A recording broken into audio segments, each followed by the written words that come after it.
Hello everyone, it's Sam here, and today doing another review, a quick look at a limited edition Swiss Army knife, one of those small ones. Let's check it out together.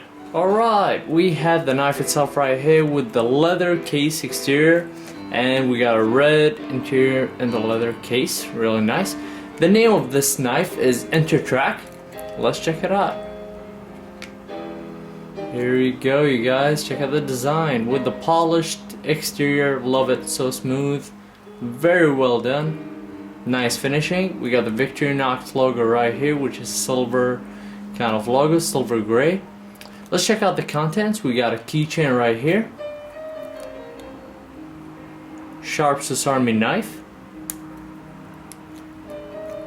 nail file, screwdriver, the other side right here, pair of scissors, really sharp scissors, ouch.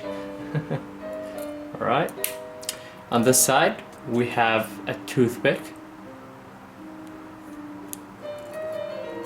we have a pair of tweezers,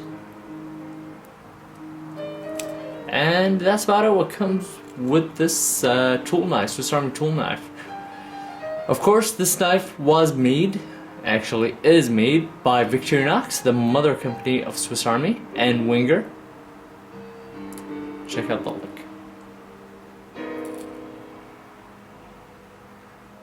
Thank you guys so much for watching. That's about it for the video, guys. Do subscribe for more Swiss Army videos, geeky videos, video games, and all those cool stuff. Leave a comment, it's optional if you want, and give me a thumbs up, that'd be great. You guys take care.